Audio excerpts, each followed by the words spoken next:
And welcome back, hour number 2. It's a real pleasure to welcome back a long-time friend of this program who has been away for a long time, and we'll find out what he's been doing as we continue. He is William Buhlman, and he is the author of, a number of books and papers, and is considered to be the world's, or one of the world's, leading subjects in out-of-body experiences, or astral projection. There are all kinds of words of it that are being used. He is an expert. He is respected worldwide. His teaching skills and remarkable insights empower individuals to go to the other side fully conscious. Sound ridiculous? Not so at all. William is one of America's top experts on astral travel and out-of-body experiences. His 30 years of extensive personal out-of-body explorations give him a unique and thought-provoking insight into the subject, to put it mildly. Can't remember the last time you were on, Bill. How long has it been? Hi, Jeff. Oh, it's been quite a while. I would say probably 8 years. I'd say... It's been a while. I'd say, yeah, 8 or 10 years. And the obvious question is, my friend, if all things considered, which side would you rather be on?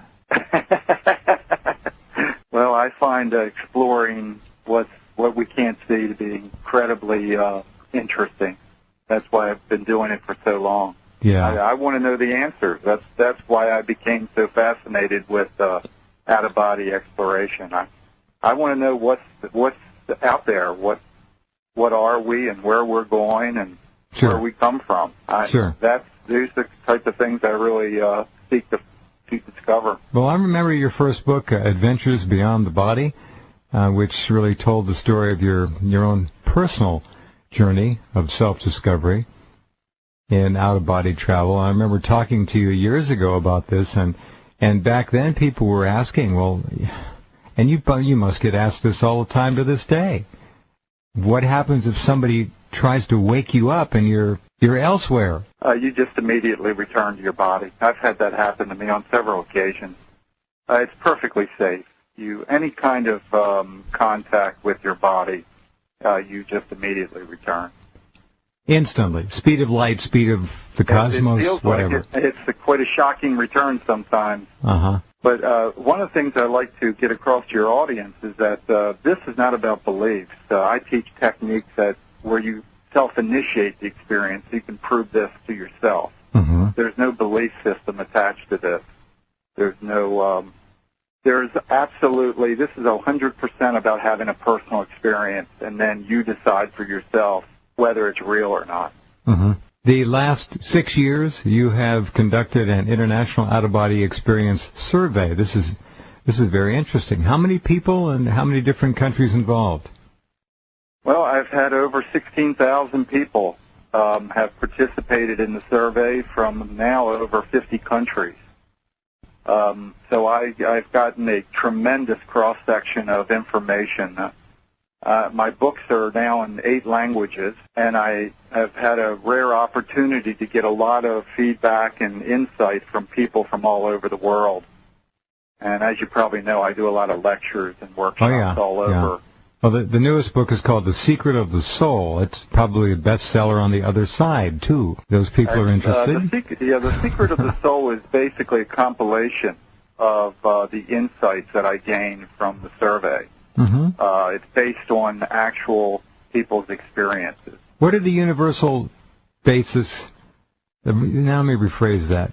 What are you finding in people from over 50 different countries that are shared experiential data? Well, number one is that out-of-body experiences are universal and natural experiences. One of the kind of surprising things I discovered is that children have many, many experiences, especially before the age of puberty.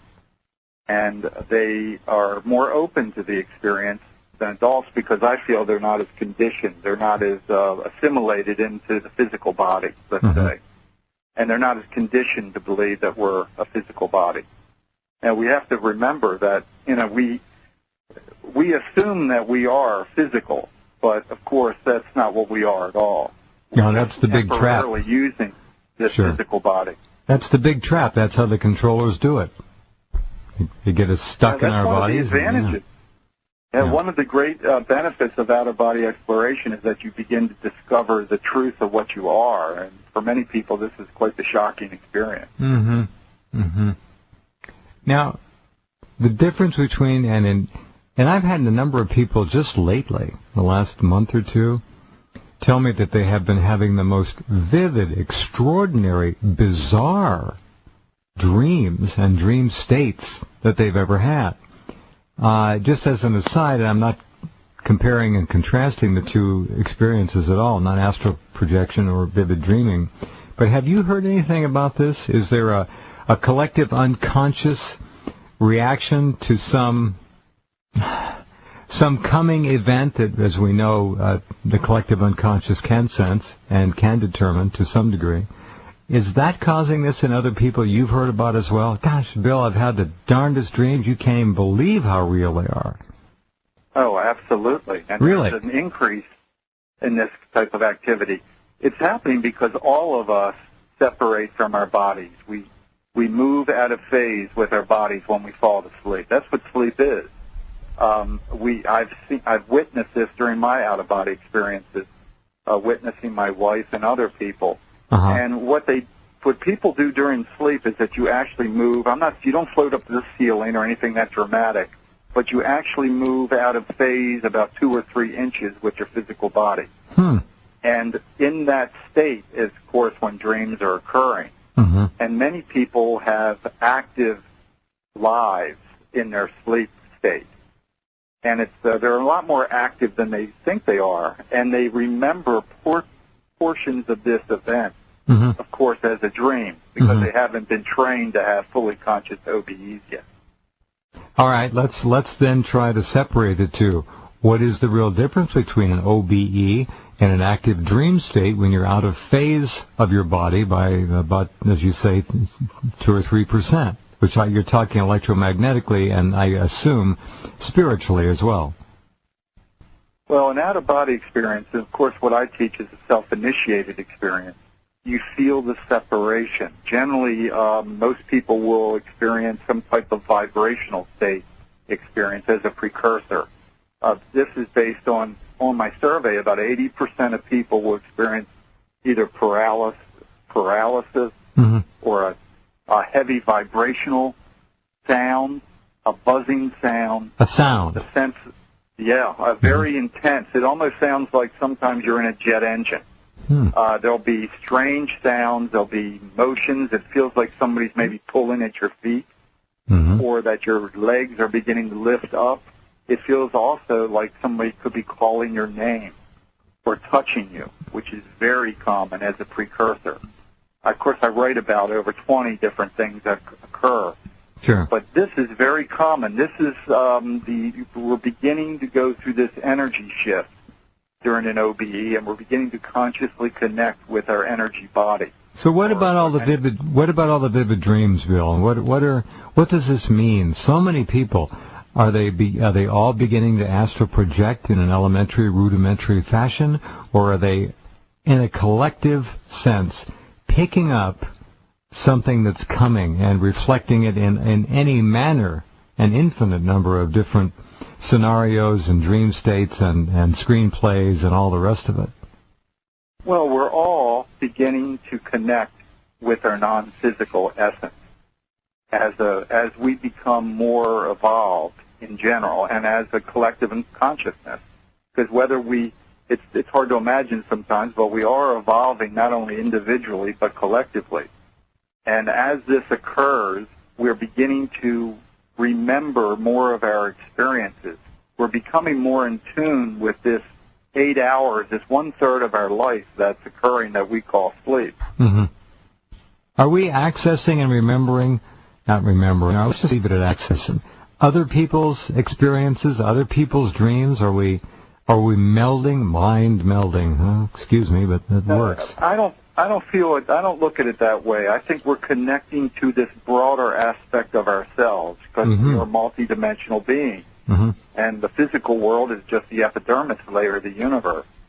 We're actually connecting to this broad spiritual essence within ourselves and all of our past lives. Okay. All right. Very good. William Buhlman is my guest, B-U-H-L-M-A-N. He's really a remarkable man. His newest book is called The Secret of the Soul. His first classic, Adventures Beyond the Body, in 8 languages now. Be right back with Bill after this.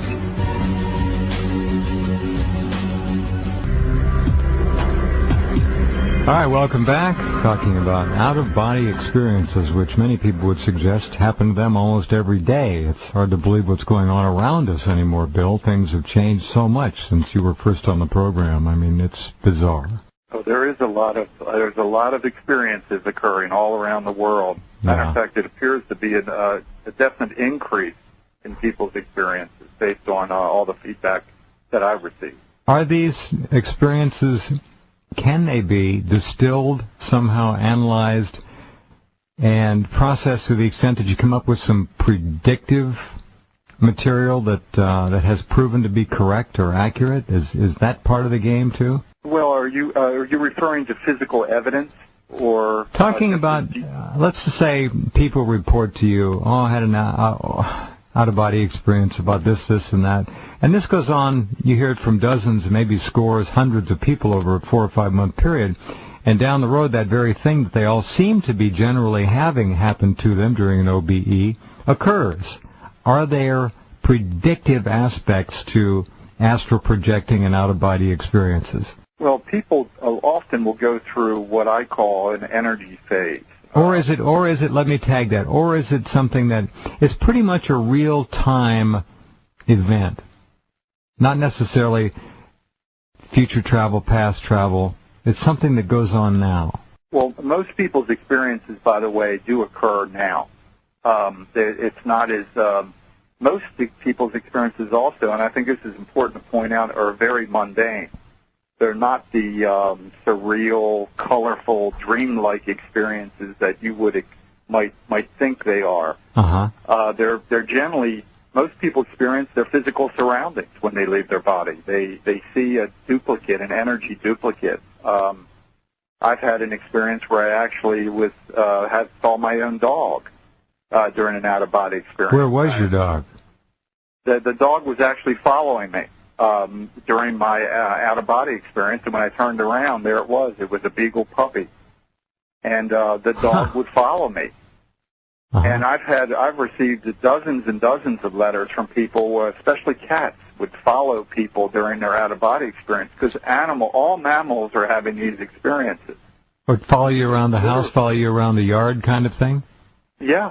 They will follow. They'll absolutely follow you. This is quite a common scenario. Well, they do. My point is, though, it's a very physical-like experience. Matter of fact, it's so physical-like that many people, they don't realize they're even having an out-of-body experience until they put their hand through the refrigerator door, or till they actually try to turn on the faucet. And I've had this happen where my hand will go through the faucet because I'm trying to turn the handle to the water or whatever. But when you put it through the refrigerator, when you put it through the refrigerator door, you cannot pull that bottle of beer back out.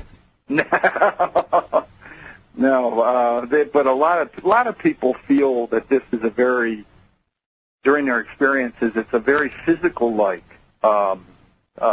sensation to this. It's not at all the floaty, airy-fairy thing that many people would imagine it to be. One of the things that I teach in my workshops is, of course, is how to not only initiate the experience, but how to control it, how to prolong it, and how to get the most out of it. In other words, how to use the experience to go inward and to obtain answers, which is, of course, the main reason I feel to explore this. Like, why are we here? What am I? All these big questions.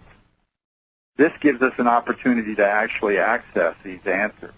And that's what's so exciting about it. That's why now it's been 38 years and I'm still exploring this, because it's just incredibly exciting. How much have you learned, Bill? What do you know in terms of the big picture? Why are we here? Well, I can tell you one thing that I could tell you a few things. On my website, astralinfo.org, I have a lot of information about some of the things I've learned in a little chapter called Mindset, which is not in any of my books. But one of the